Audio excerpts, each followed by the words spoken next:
What a beautiful night for a review. So figured sit outside. I just got finished watching NXT Takeover Unstoppable, and finally using a good band, Motionless in White, for the theme song. A very good choice there. So let's get down to the review. This was a great pay-per-view, way better than that fucking Payback piece of shit. You got Finn Balor and Tyler Breeze in the first match. 3.5 stars. Balor comes out looking all awesome with amazing looking body paint, making Jeff Hardy's body paint looking like fucking preschool arts and crafts, for crying out loud. I give this match 3.5 stars, definitely. You had Balor jumping off near the Titantron, and just a very good back and forth match with a lot of excitement. So he's the #1 contender.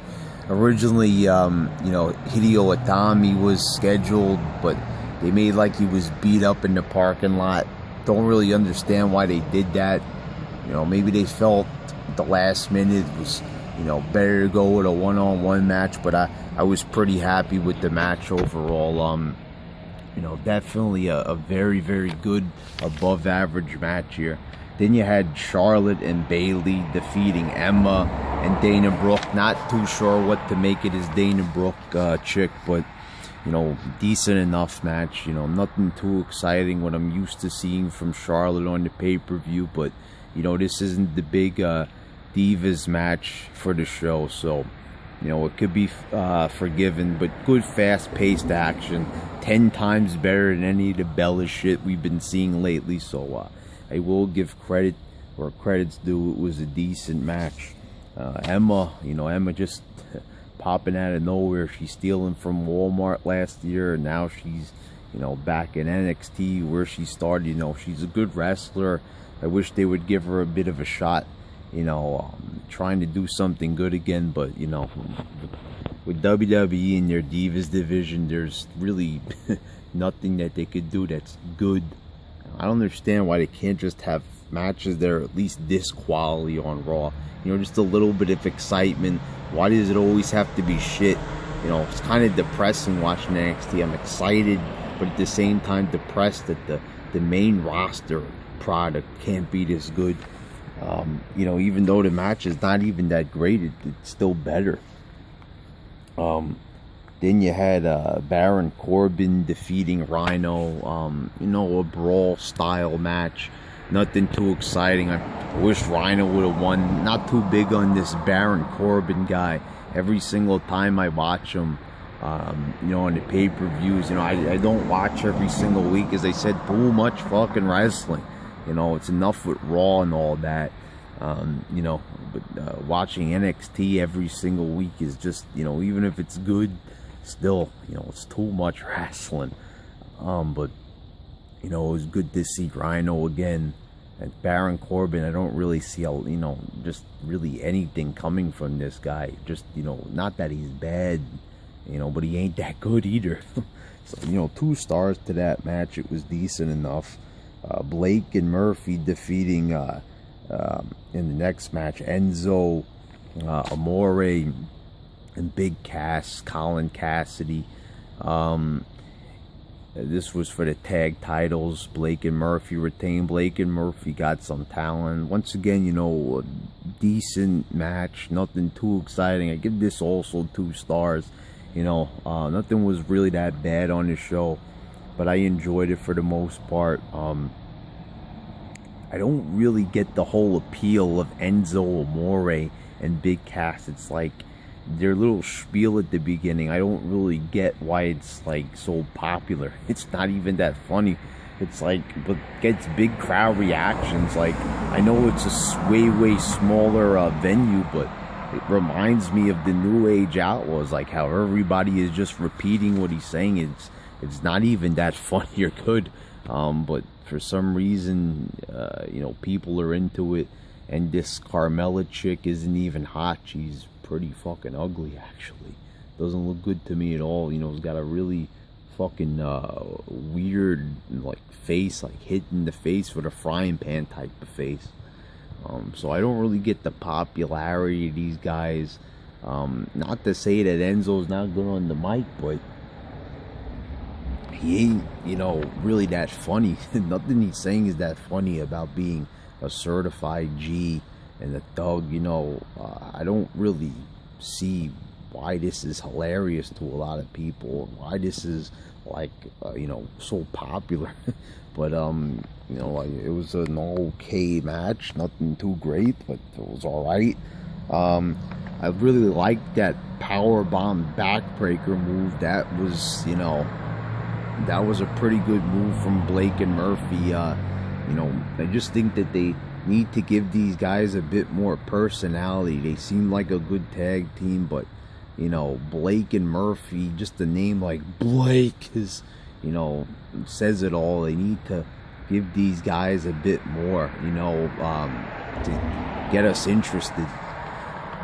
Then you had Sasha Banks defeating Becky Lynch to retain the NXT Women's Championship. And what a beautiful fucking match this was. This was, as the crowd said, this is wrestling. Indeed it was. Great back and forth, technical action. Sasha Banks reminds me of a female Daniel Bryan, you know, making all the moves look realistic, all the submission moves. She was bending back the arm, and it, you know, it looked almost like, you know, an MMA fight. It looked like she was gonna really break her arm, and Becky Lynch has really earned my respect. I already liked Sasha Banks long before this match, but Becky Lynch definitely deserved the standing ovation. This was a good performance, and you know, despite having like a bland name, Becky Lynch, you know, kind of reminds me of Claire Lynch from TNA, that NXT bullshit. So, you know, when I think of Lynch, I think of that. But, you know, fortunately, she's a good wrestler, and I'm looking forward to having many more matches like this. I give this 4 stars.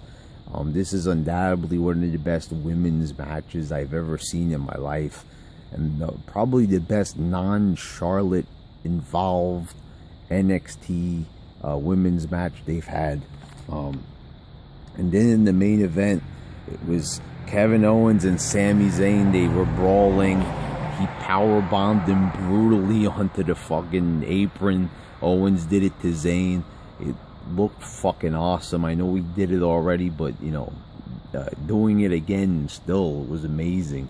The fucking impact from, and coming out with the Cena shirt. And I just like, I like Kevin Owens' personality. He's always pissed off.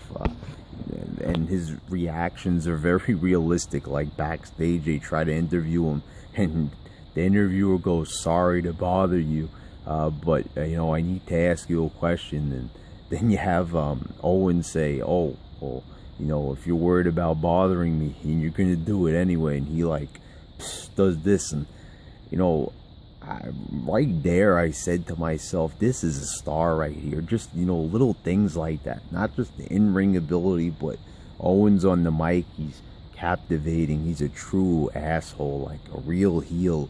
And, you know, this really resonated with me. You know, I saw the promo backstage, and just, you know, everything about Owens is top-notch. You know, he's come a long way since, you know, ROH, where people used to chant, you know, fatty at him and shit like that. They used to make fun of him because he was a bit heavy when he was Kevin Steen in ROH.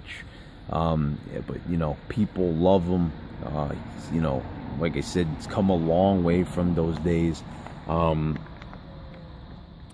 then in the end, you had Samoa Joe coming out to save Zayn. And what an incredible moment. I know everyone's going to attack me from my TNA days, you know, reviewing days of TNA. Those days are long fucking gone. But Joe in WWE, this is a new day for Joe.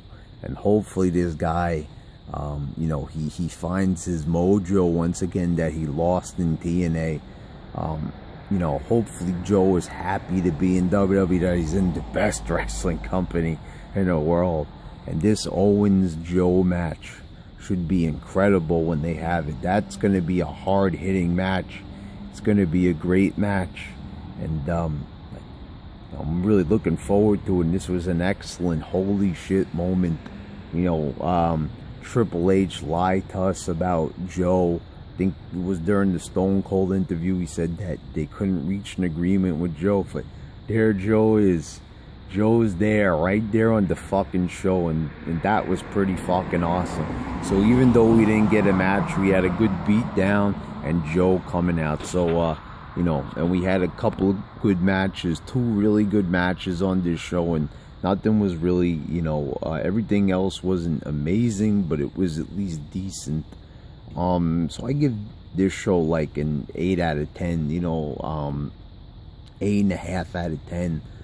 You know, no main event, which I will take into consideration, but, you know, an excellent moment at the end. So, yeah, this was a pretty good pay-per-view. And, you know, I look at it, a show like this, and this is supposedly developmental. You know, why is it 10 times better than anything we see on any of the pay-per-views? I mean, you put Payback and Unstoppable side by side, and there's no fucking contest. It's like triple, quadruple times a better show than Payback was. You know, it doesn't even need a comparison. It's like you just know it right away just by looking at it. It was better quality. Even, you know, even the entrances, they were put more thought into it. And why is this? Can somebody explain to me why NXT is like so much better than Raw and all the pay-per-views from the main roster? I mean, isn't the main roster supposed to be the best? That's why it's the main fucking roster. I wish I could yell out here, but I really can't. But that's the best I could do. But anyway, this was a great show. If you haven't seen it, you know, try to watch it. Stop being a fucking cheap bastard and just order the network. You know, it's worth it even to see this. This is, isn't it like free this month or some shit? Anyway, great show. Yeah.